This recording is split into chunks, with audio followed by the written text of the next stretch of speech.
Tianna Mick, aka T Gotcha Keys, and Crissy Burton, The Car Fairy, the blueprint for high volume sales. How to build a loyal customer pipeline. And joining me today are Crissy Burton, who is a sales manager at Bob Herman, Indy Hyundai, and Tianna Mick, who is the Chief Marketing Officer at Dealer Synergy.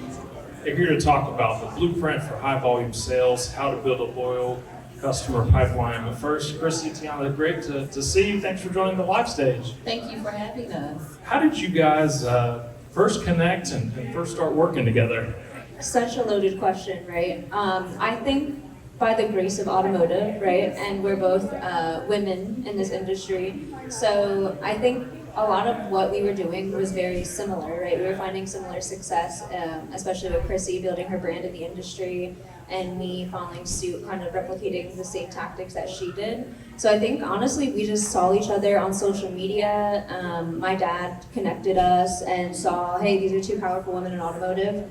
And I think you guys should probably talk together and work together. So it's been amazing since. Crissy, I know you've both been able to amass kind of impressive sales numbers and through unique techniques. Crissy, we'll start with you. You built a pipeline of a lot of loyal repeat customers and found potential customers through your own Instagram and Facebook marketplace pages. Tianna, you've been able to sell 20 plus cars per month through your own building or your own branding and personal website without having to rely on the dealership traffic or leads. So, but reading kind of each of your bios, you've approached it in different ways. What makes each of your approaches different, and how have you guys set yourselves apart in this business? So I'll go first. My brand is pretty unique.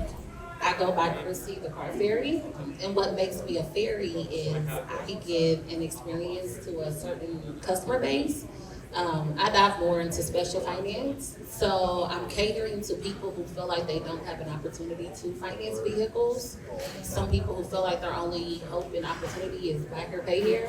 So I've kind of created programs with a lot of subprime lenders that are giving those same customers who are used to going to buy here, pay here now the capability to come to a dealership, purchase a really good used car or even a brand new car. So that's been kind of my success story in the little over 9 years that I've been selling vehicles, which is what made me the Car Fairy. And I've branded myself pretty well. I've had really good success. I think my top number was 73 units. And this year my goal is to beat that and take that to 100 in 1 month. So I'm pretty excited. Absolutely. And Tianna, how have you set yourself apart? So ever since I was little, I've always known that selling cars is kind of like having your own business. And I thought, okay, well, who is my audience and who are my customers and what is my business serving? So I might not look like it, but I'm a Hispanic gay woman, right? And so my whole audience was literally focusing on a better car experience for women, a better car experience for people, especially that only speak Spanish and they don't have any of the paperwork in English, so they don't even know if they're being taken advantage of or not. And then obviously the LGBT community, which is an underutilized source, especially in automotive. So I figured I'm gonna brand myself and I'm gonna make sure everybody knows that this is the person I am. And honestly, car sales is a relationship business. So if they know me and they see who I am and they see my personal website, all the things that we're doing, they're gonna wanna probably buy from me. So I built my own website using Build a Brand, so tgotyourkeys.com, had full vehicle integration, everything like that, and people would just come. I mean, from 2 hours away, 3 hours away, they would see that versus a standard car salesman profile and say, I actually want to buy a car from her versus just the standard guy or girl. So how do you each mentioned that you sort of target a kind of a niche audience and really focus there. How do you get that message across that say, hey, this is sort of my specialty area, if you will?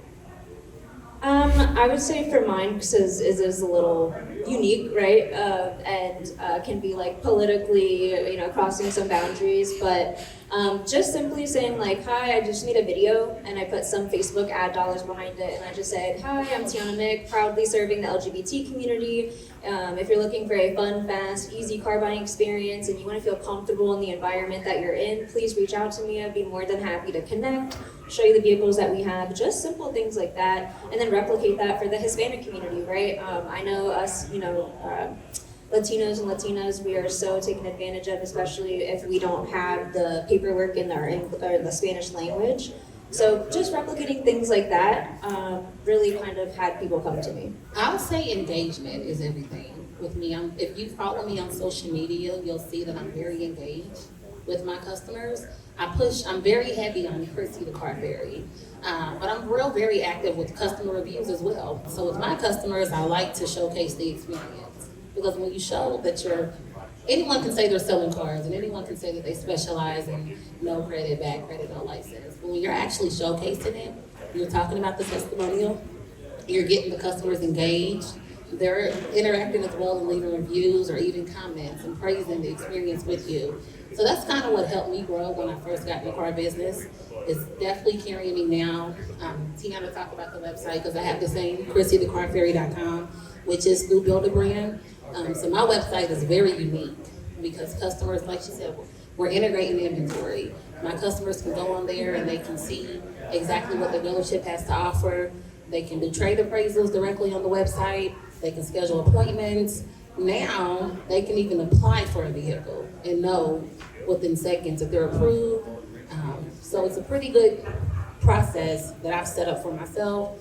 And like I said, engagement, reviews, live testimonials. So if you Google Crissy the Car Fairy, you'll see a lot, which is pretty good, and that's helping me grow.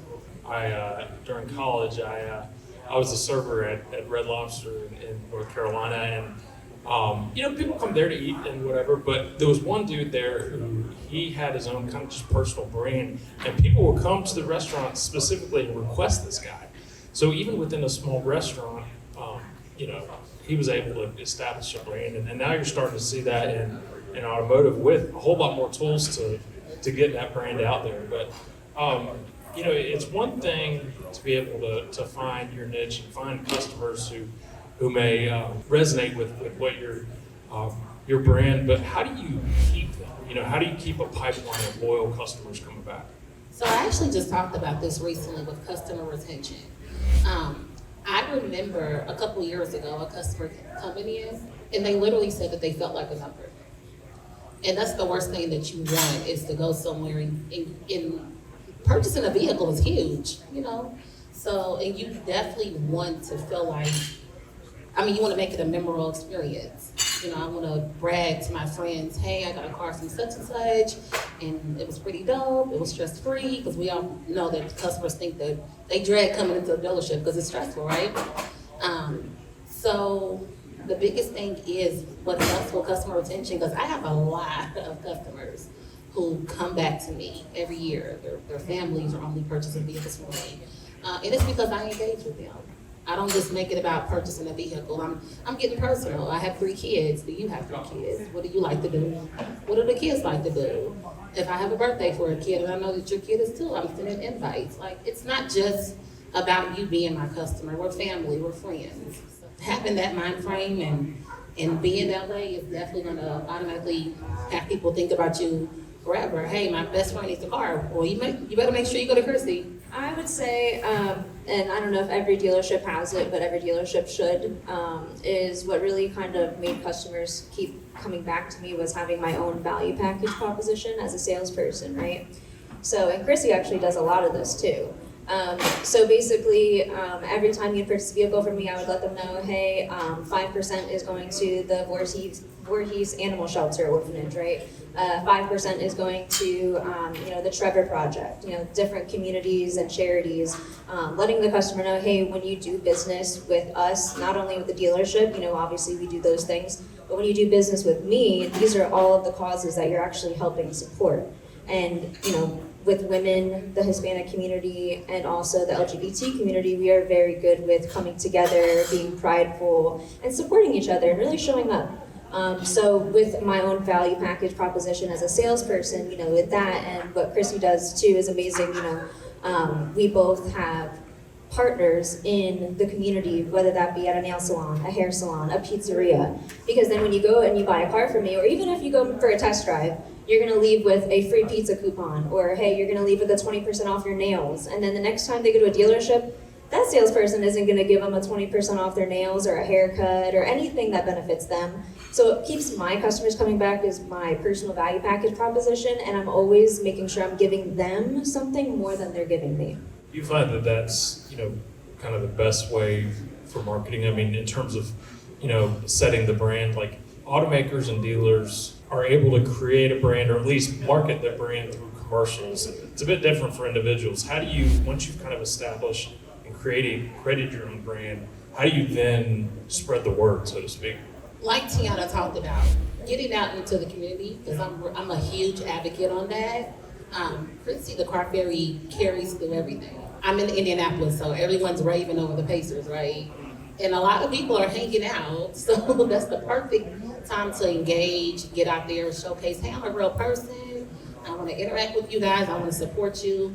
A lot of my customer base is coming from a community called Black Dollar Indy. There's about 60,000 members in there. Majority of them are a lot of local and small-based companies. So I pour into those businesses. I spend a lot of money with them. I support them, and a lot of people see that.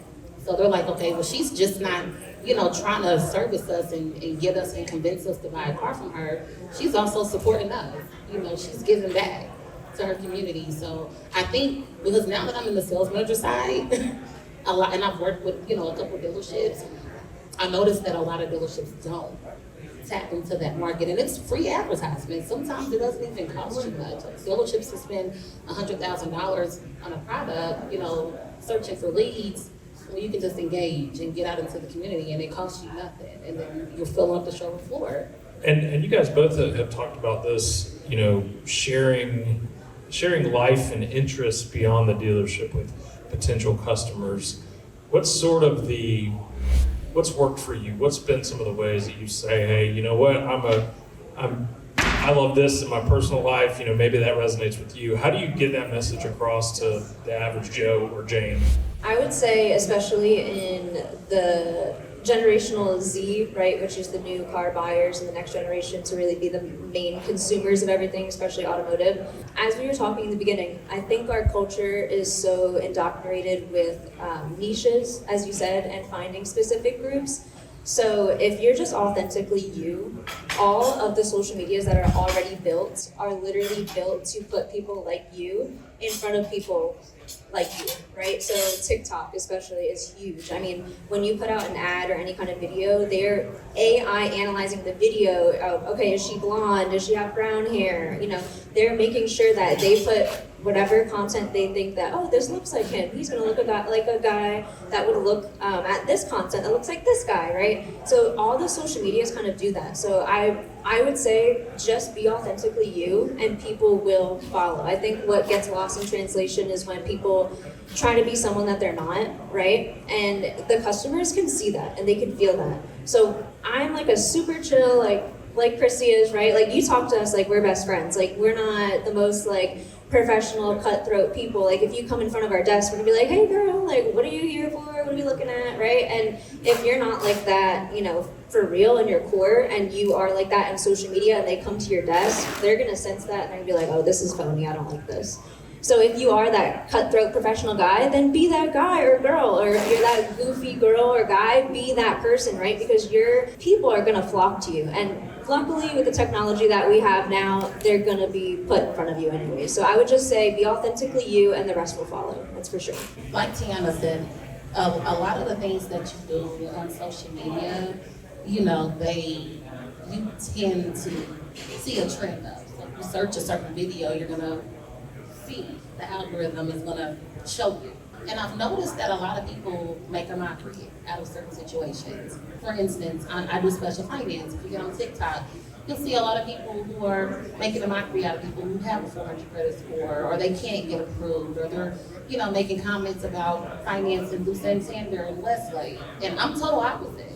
I don't forget where I come from, which is how I got into the car business. I was literally someone with a 400 something credit score in a dealership, you know, with the situation that I needed a vehicle, and it took for the right person to believe in me, to spend time, and it took 9 hours, but the result was me not feeling ashamed of my situation and walking out with a vehicle. So that's definitely something that I think people need to change, as far as like sometimes when you put certain things out, it's not a benefit. It can hurt you. And then you wonder why you're stagnant and you're not selling cars and you can't, oh, I'm on social media, she's on social media and she's, how do I not feel on the showroom floor? I'm posting videos. I'm like, but look at the type of videos that you're posting. You know, you're not touching the customers, you're not wanting them to feel safe and come to you in your situation. It's kind of a sense of an embarrassment, and I'm like, I wouldn't come to you either. So, Looking at industries outside of automotive, what are some companies or individuals you've seen outside of automotive that you're like, man, that person or company has really done a great job of developing their brand, but also being their authentic self?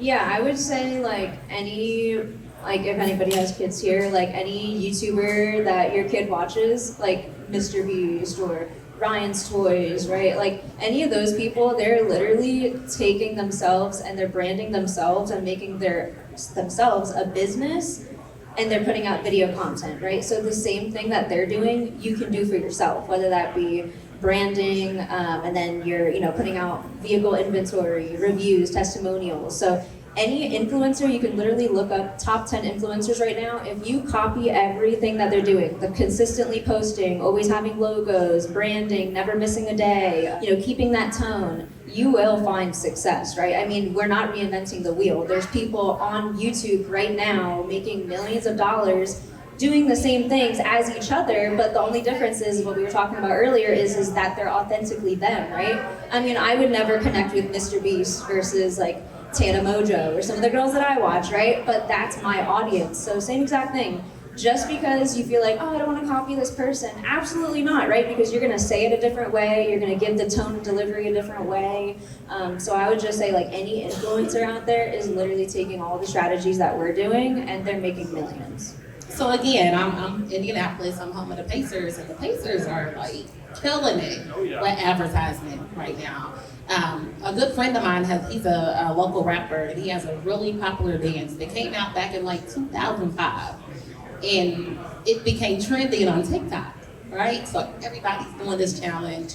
And I kid you not, I was like, I think it'd be super dope if the Pacers did that. Kid you not, at the last Pacers game, the opening, if you go watch it, you'll see the Pacers are literally doing this popular dance. So just stuff like that showing like, yeah, we're famous, right? We're celebrities. We don't have to like showcase that we support locals, but that showcases it, right? So now everybody loves the Pacers even more. So this isn't just a thing that's gonna like, once the Nationals are over, we're gonna go back to, oh, it's just the Pacers. No, that's the Pacers and they're lit. I've got a buddy who he has an influencer account. He's in like home improvement, like DIY home improvement, and he's managed to jump over 1 million followers and he's done really well. But the thing that strikes me about it is that he's authentically himself in those videos. The same like goofy dude that I hang out with, like that's the personality he shines through, and he took like a specific niche to and then just put his own personality behind it. It sounds like you guys are doing a similar thing, and I love to see it, especially in automotive, because I think that it's maybe a missed opportunity for a lot of folks. So it's great to see you guys doing that, and I think a lot of people listening out there, as we distribute this as a podcast, will be inspired by y'all. But we'll leave it there for today. Thank you both so much for joining us. Thank you, I appreciate it. Thank you, everybody. Enjoy the rest of the conference. Listen, if you don't have access to Bradley On Demand, you're missing out on crucial information. The top automotive groups like Coons, Lithia, and Norm Reeves have all used Bradley On Demand to train their teams. And guess what? The world's #1 car salesman, Cody Carter, shares his exclusive strategies right here. You want his secrets? You gotta have Bradley On Demand. Stop waiting and start winning. Dominate your market. Click the link and get access now.